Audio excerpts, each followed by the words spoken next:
We're well and truly past what might be called the glory years for the LA Clippers. This past offseason, Paul George left in free agency and the front office did their best to surround an aging core with capable role players.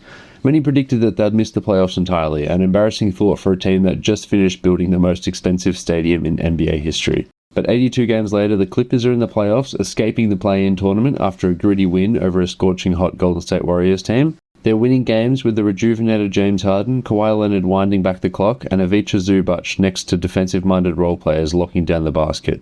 But can they actually make some noise in the playoffs, or are they just a happy story?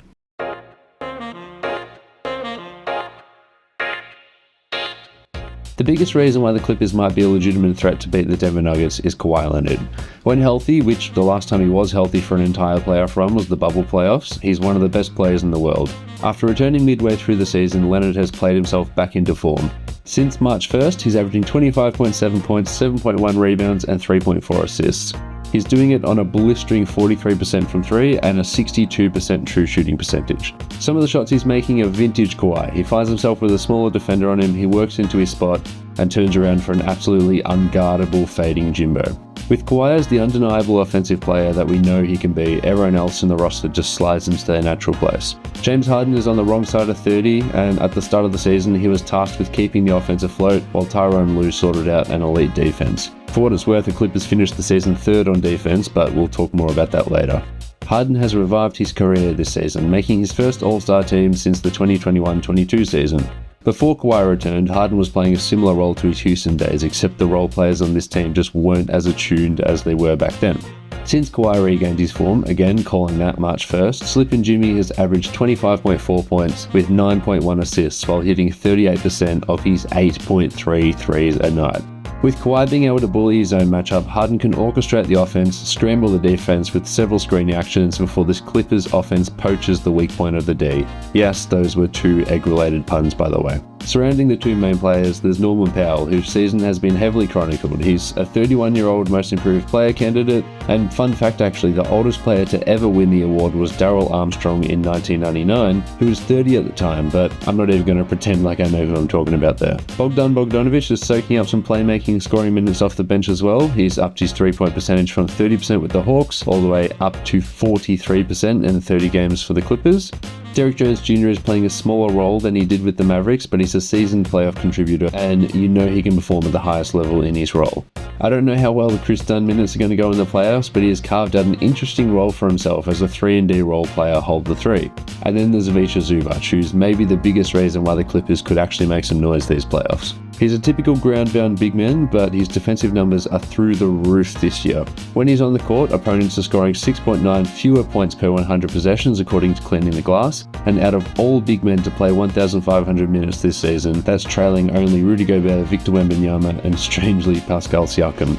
Also, I'm choosing 1,500 minutes because that just includes Wemby, who played in 46 games, so I feel like it's a very generous number. Maybe there's some noise in that catch-all stat. So looking at opponent rim frequency, Zubac forces opponents to take 4.7% fewer shots at the rim, trailing only Rudy Gobert's 5.9% this year. Again, minimum 1,500 minutes. But he's doing it without fouling. Opponents' free throw rates are 7.4 free throws taken per 100 possessions when Zubac is on the court, which is the best number in the entire league.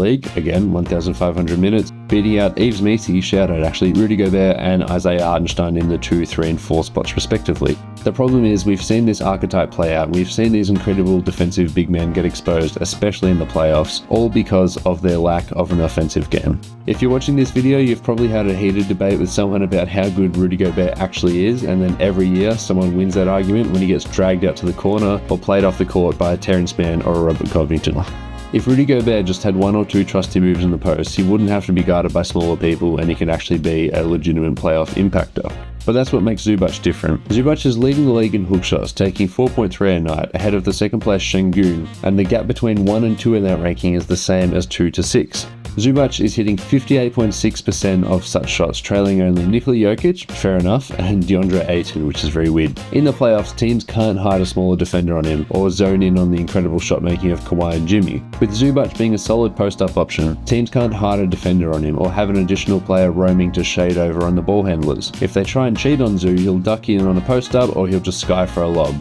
And that's what takes us to the title of this video. Will the LA Clippers make some noise in the playoffs? I had this idea for a video a few weeks before the season finished, before we knew their opponent. And now that we know it's the Denver Nuggets, I'm scarily more confident. I should note that the LA Clippers have never awarded my trust in them. For those who don't listen to the Deep 2 NBA podcast, first of all, you should. But every single year, as soon as we reach the playoffs, I've always said something along the lines of, if Kawhi Leonard is healthy, this team can win it all. Now, I don't know if they can win it all anymore. They're just a touch too old and have too many holes compared to the league's elite. But man, it might be the sunk cost fallacy, but they can't continue to let me down. Zubac might be the best option to guard Nikola Jokic. The Joker can't just move him around, and on the other end, Jokic will be jammed in every pick and roll, forced to defend both horizontally and vertically against Zoo. Jamal Murray has been out of shape all season, and boy, I don't know if you know this, but they just fired their 10-year head coach Mike Malone. Sidebar, maybe we should have paid a little bit more attention when he snapped at the reporter all those years ago for calling him Mike, not Michael. Like, either get over yourself or just tell her quietly after the game. Don't embarrass someone on TV like that. But back to Jamal. A lot of what the Nuggets do starts with the Jamal Jokic pick and roll, and Tyler is going to have 48 minutes of elite defending on Murray, whether that be Chris Dunn, Derrick Jones Jr., or even Kawhi Leonard in a pinch. And it's going to be hell for Murray. It's going to be like having your knees burnt with a hot cup of tea every time he makes a mistake. So I am once again speaking on a public forum, and maybe for the fourth time in this Clippers era, or first time after the era, I am predicting that the team with Kawhi Leonard will win a series. I'm not going to go too outlandish, saying that they'll beat the OKC Thunder in the second round, should they get there, haha. But the league's best player, Nikola Jokic, might lose to the league's best playoff performer, Kawhi Leonard, who is in the form of his life.